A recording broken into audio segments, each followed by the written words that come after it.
I welcome you all my dear students to my channel engineers study. आज हम पढ़ने वाले स्टूडेंट परफेक्ट कॉन्टिन्यूअस स्टेट जो होती है ना स्टूडेंट, उसमें अगर टाइम को ऐड कर देंगे तो टेंस बन जाता है। उसमें हमने फ्यूचर का टाइम ऐड कर दिया तो टाइम और ये स्टेट मिलके अब क्या बन गया, टेंस बन गया, है ना।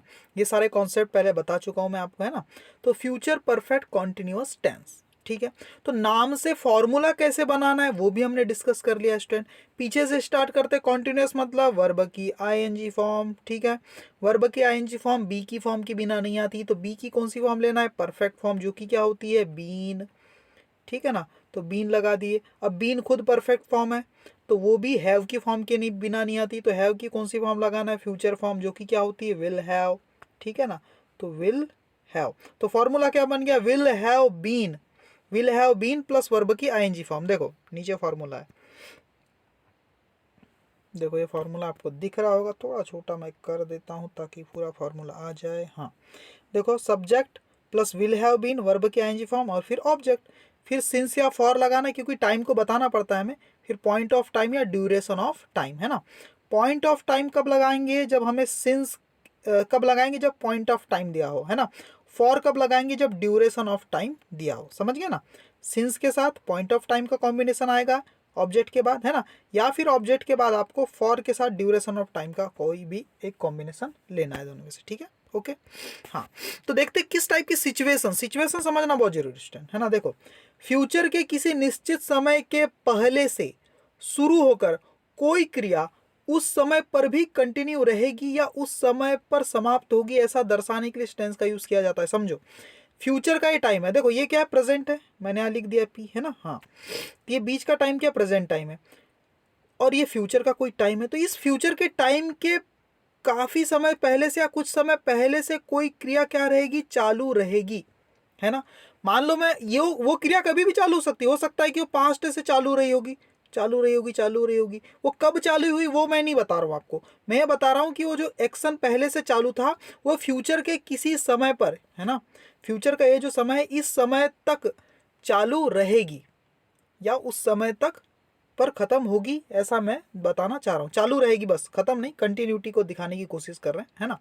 और परफेक्ट क्या है कि कुछ समय तक खत्म, कुछ क्रिया खत्म भी हो जाएगी, परफेक्ट मतलब इतने समय से चालू है, तो है ना।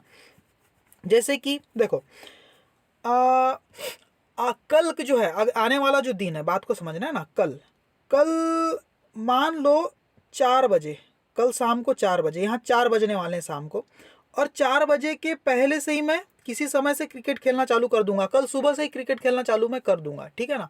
तो आज मैं इमेजिन कर रहा हूँ, आज मैं इमेजिन कर रहा हूँ कि कल शाम को 4 बजे तक, मान लो सुबह 12 बजे से मैंने क्रिकेट सुबह, हाँ 12 बजे से दोपहर से मैंने क्रिकेट खेलना स्टार्ट करने वाला हूँ, ठीक है ना, कल, ठीक है।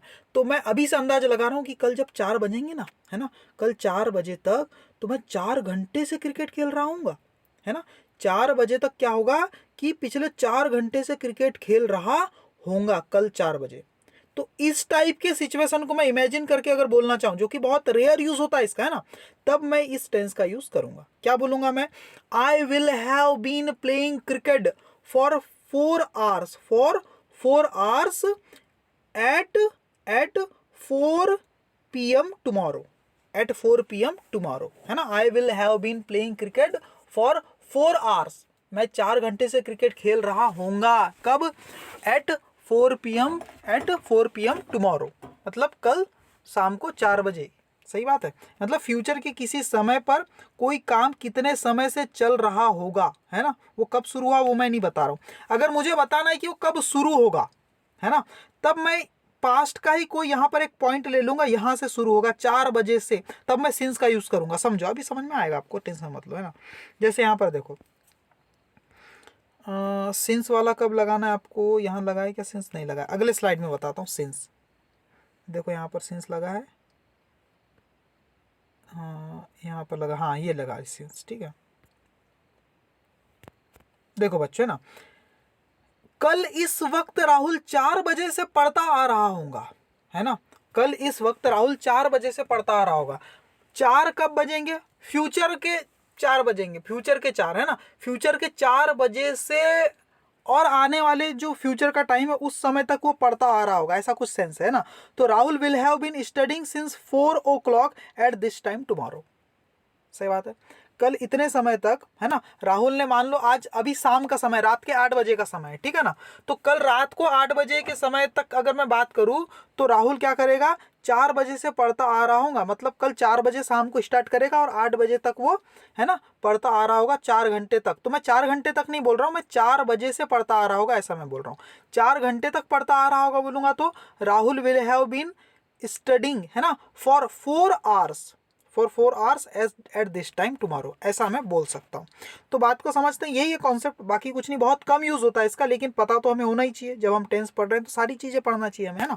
हालांकि कॉम्पिटिशन एग्जाम्स में भी ज़्यादा पूछा नहीं जाता ये, है ना। देखो इस वर्ष के, देखो इस टाइप के सेंटेंस हम बोल सकते हैं ना। देखो इस वर्ष के अंत तक, इस वर्ष का अंत अभी आने का है ना, तो फ्यूचर के किसी समय तक, है ना, ये मैं इमेजिन कर रहा हूँ ना, वह 15 साल से अंग्रेजी सिखाता आ रहा होगा, है ना। अभी 15 साल हुए नहीं, देखो मैं अंग्रेजी सिखा रहा हूँ, मैं अंग्रेजी पढ़ाने का काम कर रहा हूँ, ठीक है ना, लेकिन 15 साल हुए नहीं है। तो मैं क्या बोल रहा हूँ कि इस साल के अंत तक मैं 15 साल से इंग्लिश पढ़ाता आ रहा हूँगा, ऐसा मैं इमेजिन कर रहा हूँ। मतलब पढ़ाना मेरा चालू होगा, इस साल के अंत के बाद भी पढ़ाना चालू रहेगा, पर मैं अनुमान लगा रहा हूँ, है ना। इस साल के अंत तक ना मैं 15 साल से इंग्लिश पढ़ा रहा हूँगा या पढ़ाता आ रहा हूँगा। पढ़ाता आ रहा हूँगा बोलो या सिखा रहा हूँगा, सिखाता आ रहा हूँगा बोलो या सिखा रहा हूँगा, वही बात है ना। सिखाना पढ़ाना वही बात है ना। देखो वह he will have been teaching English, वो इंग्लिश पढ़ाता आ रहा हूँगा फॉर 15 ईयर्स, 15 साल से, bye the end of this year, इस साल के अंत तक। तो वही इमेजिन करते हैं स्टूडेंट हम। सही बात है, जैसे मैं आपको कोई बुक पढ़ा रहा हूँ, ठीक है ना, तो मैं क्या बोलूँगा कि इस महीने के अंत तक, अभी महीने का अंत आया नहीं है ना, मैं आपको टेंस, है ना, टेंस का, है ना, टेंस आपको जो टेंस है वो, यानी इस महीने के, देखो इसी महीने में मैंने टेंस स्टार्ट किया और काफ़ी दिन से टेंस पढ़ा रहा हूँ, तो मैं ये बोलना चाह रहा हूँ कि इस महीने के अंत तक मैं आपको कम से कम 5 महीने से टेंस पढ़ाता आ रहा हूँ। तो मैं क्या बोलूँगा, I will have been teaching tenses for 5 months, है ना, by the end of this month, यानी इस महीने के अंत तक मुझे 5 महीने से मैं इंग्लिश पढ़ाता आ रहा हूँ, ऐसा मैं कह रहा हूँ। तो थोड़ा सा डिफिकल्ट लग रहा होगा लेकिन आसान है, इमेजिन करते हैं फ्यूचर में, है ना। जैसे आने वाले अक्टूबर महीने में इस किताब को लिखते हुए मुझे 10 साल हो जाएंगे, या 10 साल से मैं ये किताब लिख रहा होऊंगा, या 10 साल हो जाएंगे। समझ में आ गया। तो यहाँ पर देखो कम अक्टूबर मतलब आने वाले अक्टूबर में I will have been living here. अरे यार किताब वाला एग्जाम्पल कहाँ लिख दिया, ओ गलत कर दिया क्या, थोड़ा सा उल्टा पुल्टा हो गया स्टूडेंट। देखो इस महीने के अंत तक हमें यहाँ रहते हुए 5 साल हो जाएंगे, ये जो तीसरा वाला है ना उसकी इंग्लिश ये है ना, कुछ गलत लिख दिया मैंने, है ना। देखो कोई बात नहीं, इस किताब को लिखते हुए नहीं, मुझे यहाँ रहते हुए समझो, है ना, 10 साल हो जाएंगे। तो I will have been living here for 5 years, यहाँ 10 हो गया, 5 ईयर्स, समझ गया। तो थोड़ा सा आपको थोड़ा सा मिस प्रिंटिंग हो गई, कोई बात नहीं। इस महीने के अंत तक हमें यहाँ रहते हुए 5 साल हो जाएंगे, by the end of this month we will have been living here for 5 years. समझ गए, ये सही है ना। इसमें थोड़ा सा मैंने मिस्टेक कर दिया, कोई बात नहीं, समझ गए। तो बस इतना ही आसान है। आज की वीडियो कैसी लगी बताना मुझे, है ना। तो कब यूज़ करना है आपको, कि फ्यूचर के किसी समय पर भी, है ना, आप कितने समय से कोई काम करते आ रहे होंगे ये इमेजिन करना है। सही है। आज सुबह मैं पढ़ने बैठा, आज मैं सुबह पढ़ने बैठा, है ना, और मैं शाम को 4 बजे मैं कोशिश कर रहा हूँ, आज सुबह मैं बैठा पढ़ने 10 बजे, ठीक है ना। तो शाम को 4 जब बजेंगे तो कितने घंटे हो जाएंगे, 6 घंटे हो जाएंगे ना। तो मैं अभी इमेजिन कर रहा हूँ कि आज शाम को 4 बजे मैं 6 घंटे से इंग्लिश पढ़ता आ रहा हूँ। मैं इमेजिन कर रहा हूँ आज शाम को 4 बजे मैं 6 घंटे से इंग्लिश पढ़ता आ रहा हूँ, ऐसा मैं इमेजिन कर रहा हूँ, है ना। तो मैं क्या बोलूँगा, आई विल हैव बीन, है ना, स्टडिंग इंग्लिश, इंग्लिश पढ़ता आ रहा हूँ ना, I will have been studying English, है ना, फॉर 6 आवर्स, 10 बजे पढ़ने बैठा तो 4 से, है ना, फॉर 6 आवर्स, है ना, एट 4 PM टुडे, क्योंकि टुडे का जो आज का जो 4 PM वो भी होने वाला है ना, आने वाला समय। सही है, सही है ना।